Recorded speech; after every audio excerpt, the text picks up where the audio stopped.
Hoje eu vou falar sobre algumas coisas que eu aprendi estudando sobre a Antiguidade Clássica, sobre a Grécia Antiga, os primórdios da civilização ocidental, através da leitura do livro O Incêndio de Troia, da escritora americana Marion Zimmer Bradley, que é a mesma escritora do livro As Brumas de Avalon. Bem, esse livro ele reconta a história da Guerra de Troia, travada pela Grécia, que é a mesma história contada no poema épico A Ilíada, do escritor grego Homero. E para quem não conhece a história ou não se lembra, a Guerra de Troia foi travada pela Grécia por causa do rapto de uma princesa grega, a Helena, que era esposa do rei Menelau.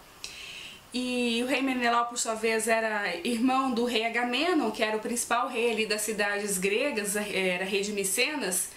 Então, todos os outros reis e guerreiros gregos se uniram aos dois e seguiram para a cidade de Troia para tentar resgatar a Helena. Só que a Ilíada, ela narra os fatos do 9º ano da guerra e está mais focada na figura do guerreiro Aquiles, que era um filho de uma imortal, a deusa Tétis, com um mortal, Peleu. E na sua rivalidade com o rei Agamenon, por causa de duas escravas, que era a Criseide e a Briseida. Então, o motivo da disputa dos dois por essas escravas, até o desfecho final que a maioria das pessoas conhece, que é a queda de Troia. Só que o nosso livro vai falar sobre como que era a vida das mulheres daquele período, tanto das gregas como das troianas, as rainhas, as princesas, as sacerdotisas. E ele está mais focado na figura de uma personagem principal, que é a Cassandra, uma princesa troiana, filha do rei Príamo de Troia, e que também é sacerdotisa do templo de Apolo. Então, através dessa personagem, a escritora consegue mostrar como que era a vida dessas mulheres, o que elas sentiam, o que elas desejavam, como que elas viviam, que é uma coisa que não é quase mencionada na Ilíada, A Ilíada só fala que as mulheres ficavam ali o tempo todo nos aposentos e a única coisa que elas faziam era fiar tecidos. Só fala essa atividade das mulheres, que elas ficam fiando tecidos.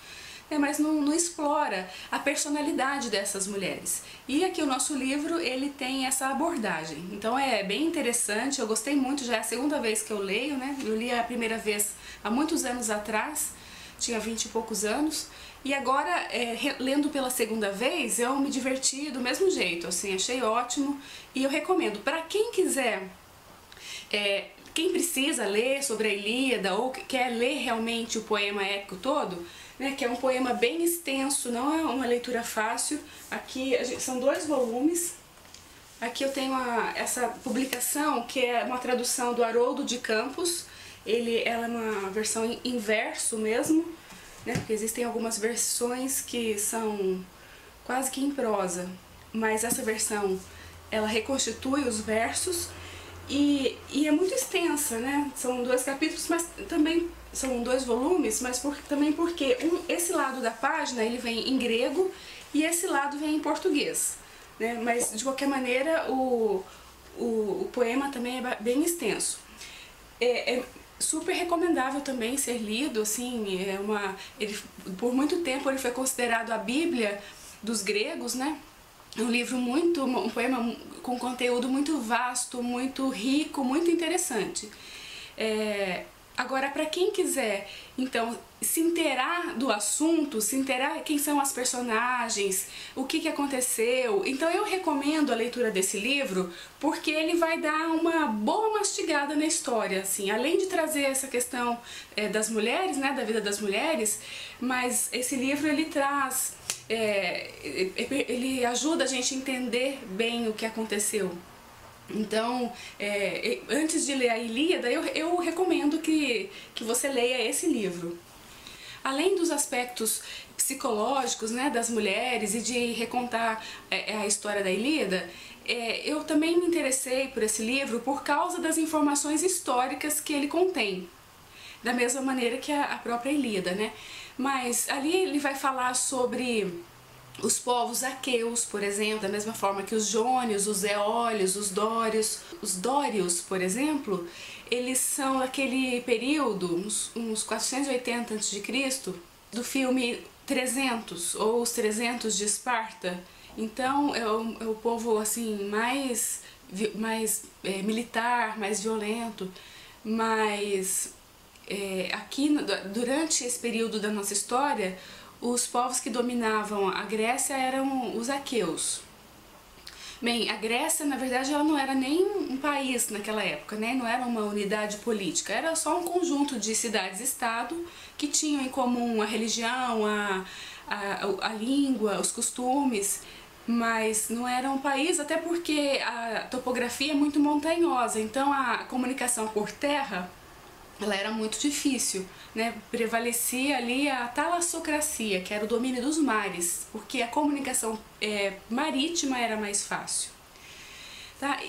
E já havia assim também outros motivos para a Grécia querer invadir a cidade de Troia, porque depois eu vou tentar mostrar no mapa, mas a cidade de Troia ficava próximo a uns estreitos marítimos que permitiam a passagem do Mar Egeu para o Mar Negro. Então, os navios mercantes que tinham que passar por ali, eles tinham que pagar altos tributos para a cidade de Troia. E isso era uma coisa que desagradava muito, né, os povos que queriam passar por ali. Então já era o primeiro motivo econômico para que essa guerra fosse travada. Dessa maneira, o rapto da Helena ele acabou sendo meio que a gota d'água mesmo, para que eles tivessem um motivo real para invadir a cidade de Troia. Outra informação histórica que aparece bastante no livro também é a passagem da Idade do Bronze para a Idade do Ferro, que também era conhecida como Idade das Trevas. Era conhecida assim porque, em primeiro lugar, não há muita informação sobre esse período, e em segundo lugar porque era um período muito difícil, assim, muito difícil para quem viveu nele, né? Assim, como eu disse, a comunicação por terra era difícil. Então era muito perigoso você se deslocar de uma cidade para outra. Até fazendo um paralelo com a Idade Média, por exemplo, onde os feudos também eram autossuficientes, independentes, e transitar de um feudo para o outro era uma coisa muito perigosa, a mesma coisa nesse período da Idade do Ferro, né, ou Idade das Trevas, que transitar de uma cidade para outra também era uma coisa muito perigosa. Não havia uma instituição que garantisse a segurança das pessoas, né? Então, por isso que é conhecido como Idade das Trevas. E eles estavam começando a perceber que o ferro tinha uma dureza maior do que o bronze, né? Eles conseguiam produzir armas mais poderosas, escudos, né? Mais resistentes. E além de portões, de artefatos, de arado, né? Para trabalhar a terra também, de ferro era bem mais eficiente. Então, isso tudo está muito presente nesse livro. E o período em questão, né, que é o período creto-micênico, a história da guerra ela está situada mais ou menos em 1200 a.C., mas não há uma precisão histórica sobre essa data, nem mesmo se ela de fato aconteceu, se todas essas pessoas existiram, né? Muito recentemente é que foram encontradas alguns sítios arqueológicos, tanto de Troia como da cidade de Micenas, que hoje não existem mais. Isso no final do século XIX, mas é tudo muito recente. E naquele período, a mitologia grega ela estava muito misturada com os eventos verdadeiros, né, os eventos reais. Então, nessa história, a gente tem todo o tempo a presença, né, de um panteão de deuses interferindo ali na vida dos mortais e tomando decisões, né? Isso é muito interessante, né? Mas são figuras fantásticas. Eu acredito até porque por eles assim não entenderem muito bem como que era os efeitos da natureza, né? Os eventos da natureza, então eles atribuíam isso a figuras fantásticas como deuses e nereidas e tudo mais, ciclopes. Então esse período creto-micênico ele era marcado por duas regiões principais ali na Grécia, que era a cidade de Micenas, na península do Peloponeso, e a ilha de Creta, que era a maior ilha do Mar Egeu, aquela ilha onde existiu o Minotauro, né, aquele mito do Minotauro, do labirinto e tudo mais. Só que em um determinado momento, mais ou menos em 1500 a.C., houve uma erupção muito grande numa ilha ali bem próxima à ilha de Creta, a ilha de Santorini, que essa erupção foi assim devastadora de toda aquela região ali e praticamente destruiu a civilização minoica que habitava ali na região. Então as pessoas, a população remanescente dessa civilização minoica é que fundou as cidades ali na região, na Ásia Menor ou Anatólia, inclusive a cidade de Troia. Bem, isso eu fui perceber no livro só porque eu tinha acabado de assistir um documentário que falava sobre isso, que chama O Êxodo Decodificado.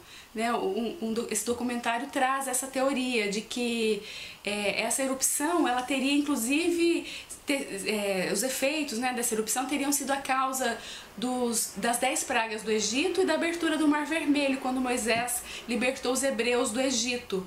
Então, existe essa teoria, mas como precisa de uma forçação de barra para que as datas não batem, então precisa dessa forçação de barra. Então essa teoria não é muito levada a sério pelos historiadores, mas não deixa de ser interessante e isso tá falado bem assim superficialmente no livro. Como eu disse, só identifiquei porque eu acabei de ver esse documentário esses dias.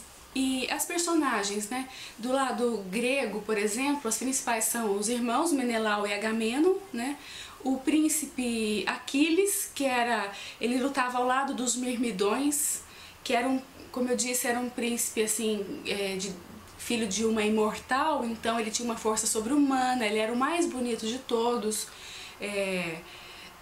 Ele tinha essa rixa o tempo todo com o Agamemnon, não cedia a liderança do Agamemnon. Tinha o Odisseu, também conhecido como Ulisses, na versão latina o nome dele é Ulisses, mas ele também foi tema de um segundo poema épico do poeta Homero, que foi a Odisseia, porque depois que acabou a guerra, os gregos que sobreviveram voltaram para suas casas, e ele, voltando para sua ilha, para a ilha de Ítaca, para sua esposa Penélope, ele pegou alguns ventos que o tiraram do caminho e ele acabou se perdendo, e ele demorou 10 anos para conseguir voltar para casa. Então essa jornada dele, que é também cheia de aventuras e de figuras fantásticas, também está contada no poema A Odisseia. Outra personagem também muito interessante é o Enéas, que lutou ao lado dos troianos. Ele era genro do rei Príamo, casado com uma filha lá do rei Príamo, e ele é uma das figuras que vai conseguir escapar da guerra, ele vai fugir pelo mar Mediterrâneo. Ele era um bravo guerreiro e tudo, mas ele consegue sair vivo, e os seus descendentes, muitos anos depois, séculos depois, vão fundar a cidade de Roma. Ele seria um antepassado de Rômulo e Remo. E essa jornada dele também está escrita num poema épico que se chama A Eneida, do poeta romano Virgílio.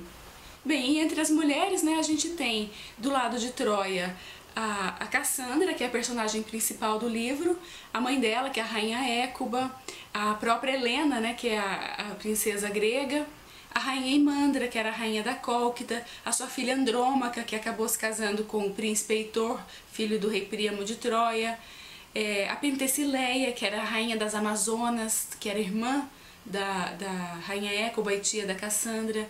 Então são várias personagens femininas, todas muito fortes, muito interessantes, cada uma com a sua personalidade, Esqueci de falar das escravas, Briseide e Criseida. A Criseida era filha de um sacerdote de Apolo, que era o Crises, que desencadeou também a disputa entre o Aquiles e o Agamemnon.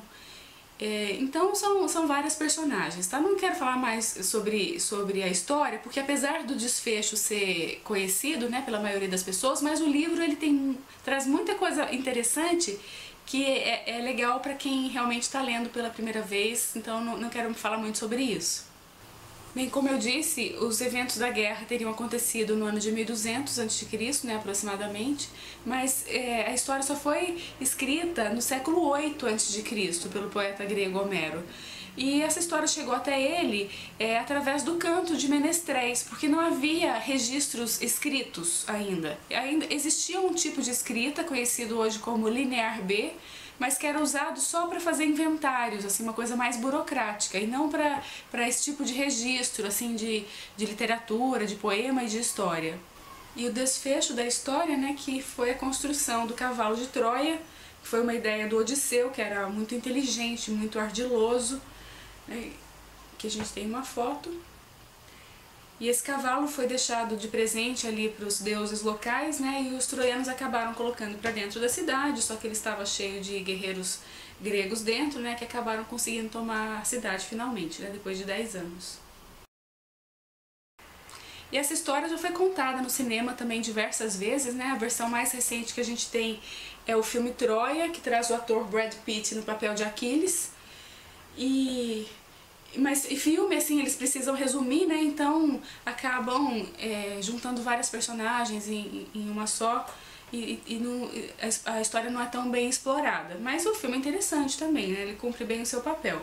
Uma outra versão que eu encontrei também no YouTube chamada Helena de Troia. É uma série para TV, uma versão um pouco mais romântica também. E a gente tem várias outras versões no cinema. Mas nada se compara à leitura do livro, né? Aqui a gente tem a Odisseia. Também está contada no cinema no filme Ulisses, com o ator Kirk Douglas.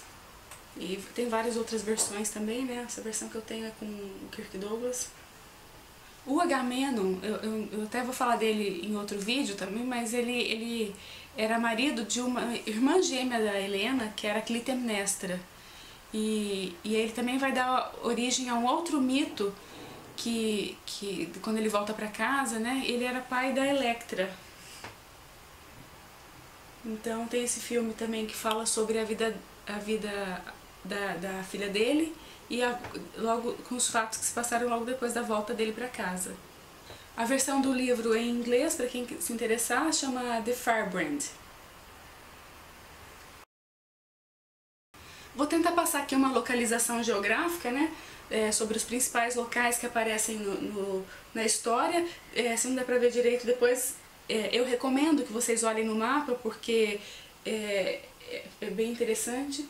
Bem, aqui está a Grécia, né? A Grécia era formada pela parte continental, aqui no sul dos Balcãs, a península do Peloponeso, as ilhas do Mar Egeu, inclusive a ilha de Creta, que está aqui, e as colônias que ela tinha no norte da África, na Ásia Menor e na Península Itálica. A cidade de Troia, ela fica onde ficava, né? Onde hoje é a Turquia, bem aqui nessa pontinha aqui próximo aos estreitos marítimos, né, como eu disse. E a cidade da Cólquida ficava aqui onde hoje é a Geórgia, no litoral do Mar Negro, uma região do Cáucaso.